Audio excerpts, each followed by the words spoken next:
को उस्मान पांडे का नमस्कार। आज के टॉपिक में मैंने पिछली क्लास के टॉपिक में आपको बताया था शाक्य दोष के बारे में। आज के टॉपिक में हम बात करेंगे फ्रैंकल दोष पर। मुझे उम्मीद है कि मैंने जो कल आपको बताया था, जो समझाया था, उस चीज़ों पर आपने ध्यान दिया होगा, जरूर ध्यान दिया होगा और अपना और समाज का दोनों का कल्याण किया होगा और पढ़ाई भी की होगी, मस्ती से रहे भी होंगे। आज के हम टॉपिक में बात करेंगे बाबू फ्रैंकल दोष के बारे में। आइए देखते हैं क्या होता है फ्रैंकल दोष। आपको याद होगा मैंने शाक्य दोष में बताया था कि इसमें जो आयन होते हैं, शाक्य दोष के जो आयन थे, प्लस और माइनस समान रूप से गायब होते हैं। कुछ याद आया? फ्रैंकल दोष में कहता है बाबू कि जो आयन होते हैं उसमें से या तो प्लस या माइनस अपना स्थान छोड़ करके और उसी स्थान में, उसी संरचना में कहीं गैर स्थान, जिसको हम अंतराकाशीय रिक्तियां कहते हैं, आपको याद होगा दो गोलों के बीच की रिक्ति, अंतराकाशीय रिक्ति को प्राप्त कर लेते हैं, तो इस प्रकार के दोष को हम फ्रैंकल दोष कहते हैं। आइए देखते हैं क्या होता है फ्रैंकल दोष।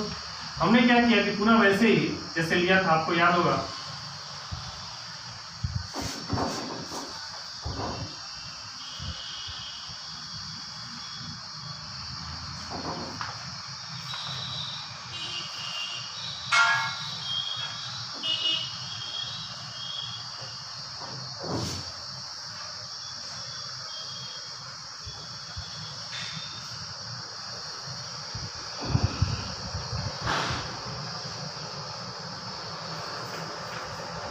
b माइनस ए प्लस बी माइनस ए प्लस बी माइनस ए प्लस बी माइनस ए प्लस बी माइनस ए प्लस बी माइनस ए प्लस बी माइनस ए प्लस बी माइनस। ठीक, मिला दीजिए। देखो, जब मैं कुछ कहूँ अगर आपको पता है तो आप सिर्फ से लिखो, वीडियो चलने दो और आप सिर्फ से लिखने की कोशिश करो कि मैंने क्या किया है।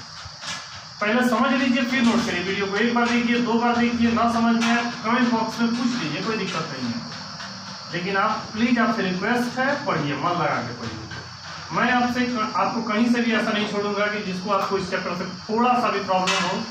पूरा कॉन्सेप्ट की जिम्मेदारी मेरी है।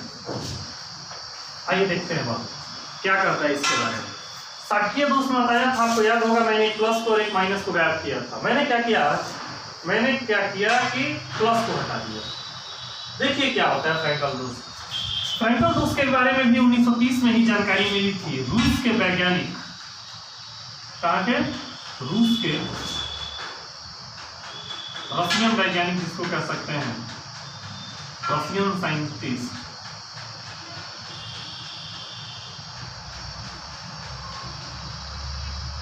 क्या करता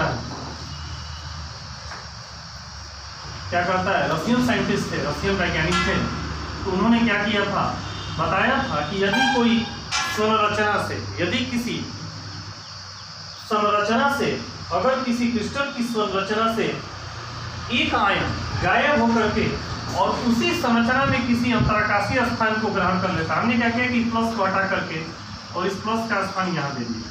ध्यान से देखो, तो इस प्रकार के दोष को आपने बोला फ्रैंकल दोष। क्या बोला? फ्रैंकल दोष। ध्यान से बाबू, क्या कहता है कि जब किसी संरचना से कोई आयन गायब होकर के, मतलब अपना स्थान छोड़ करके किसी अंतराकाशीय रिक्ति को प्राप्त कर लेता है, किसी अंतराकाशीय स्थान को प्राप्त कर लेता है, तो इस प्रकार के दोष को हम फ्रैंकल दोष कहते हैं। तो आप लिख सकते हो, क्या लिखोगे कि जब किसी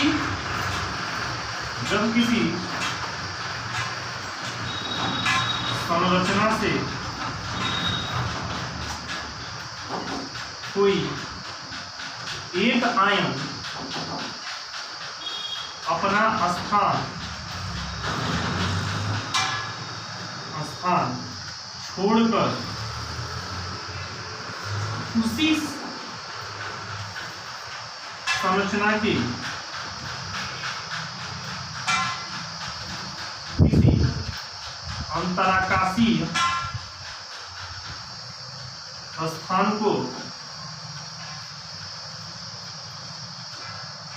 ग्रहण कर लेता है, तो इस प्रकार के दोष को फ्रैंकल दोष सकते हैं। ये समझ में आई। फ्रैंकल दोष में क्या होता है कि कोई स्थान आयन अपना स्थान छोड़ करके और उसी में कहीं अपना स्थान ग्रहण कर लेता है, तो इस प्रकार के दोष को हम फ्रैंकल दोष कहते हैं। और इसकी भी खोज किसने की थी? उसकी खोज 1930 में हुई थी रशियन वैज्ञानिक फ्रैंकल के द्वारा। इसके द्वारा वो रशियन वैज्ञानिक फ्रैंकल के द्वारा। ठीक, 1 मिनट का समय है, ध्यान दीजिए इस पर।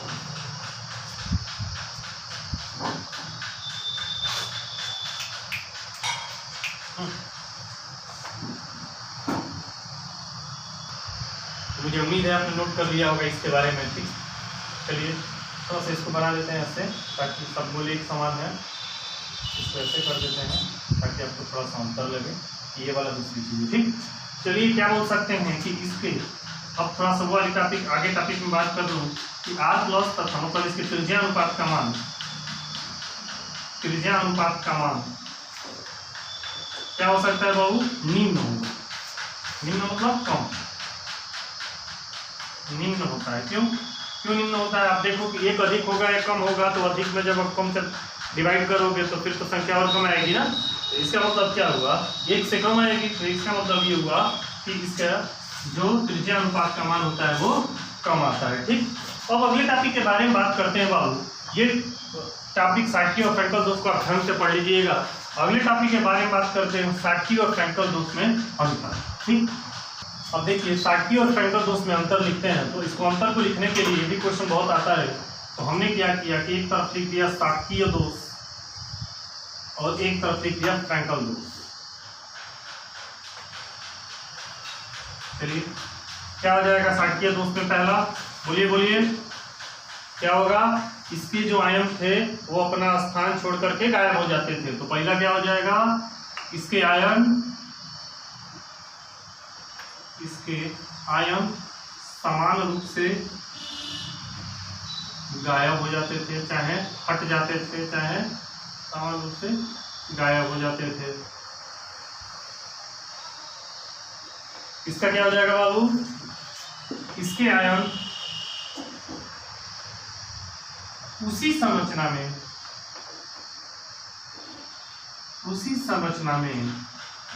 अंतराकाशीय स्थान को प्राप्त कर लेते थे। अंतराकाशीय स्थान को प्राप्त कर लेते थे।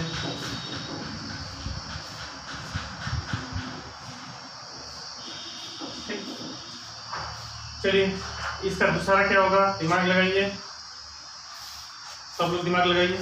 इसका दूसरा क्या हो सकता है?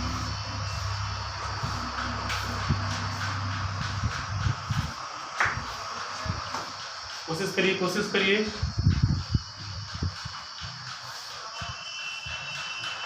क्या होगा भैया? जब इसके आयन दोनों हटेंगे, दोनों हट जाएंगे, तो इसका घनत्व तो क्या होगा? घनत्व पर प्रभाव पड़ेगा ना। तो क्या होगा? इसका घनत्व कम होता है। इसका जब उसी संरचना में है तो घनत्व पर कोई प्रभाव नहीं पड़ेगा। इसके घनत्व पर कोई प्रभाव नहीं पड़ेगा। अगला सोचो। चलो टाइम दिया, कम से कम 4 लिखिए अपने मन से। मैं आपको 1 मिनट का समय 1.5 मिनट का समय देता हूँ। 4 लिखिए अपने आप।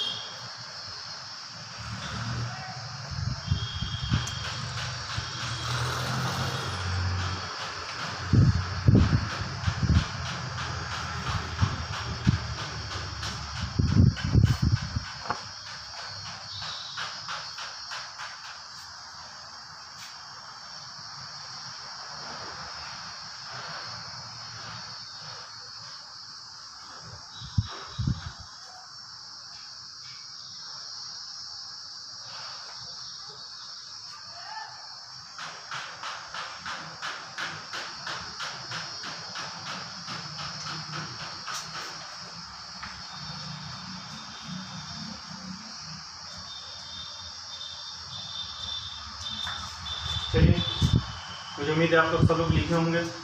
चलिए अब क्या बोल सकते हैं, अगर ये आयन है तो इसके परावैद्युतांक के बारे में सोचते हैं तो क्या होगा भैया, तो इसके देखो जितना भैया मुझे पता है कि आपने जो लिखा है सब फर्जी लिखा होगा, ये मुझे आप दिल पे ना लीजिए। सिर्फ फर्जी का मतलब ये हुआ कि आप उसके आकार के बारे में ETC के बारे में लिखा होगा।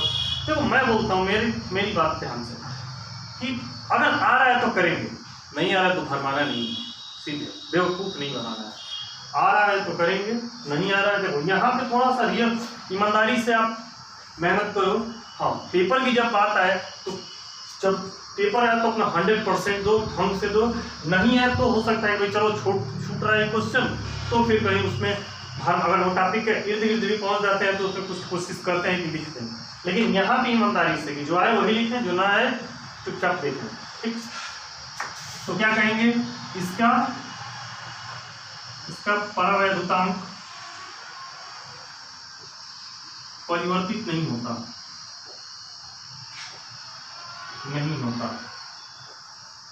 इसका क्या हो जाएगा, इसके अब साइन 0 याद होगा आपको, फिजिक्स में पढ़े हो, इसके परावैद्युतांक का मान बढ़ता है। ठीक, अब बात करते हैं अगला, यह उच्च उप संयोजन संख्या वाले यौगिकों में पाया जाता है। यह निम्न उप संयोजन संख्या वाले यौगिकों में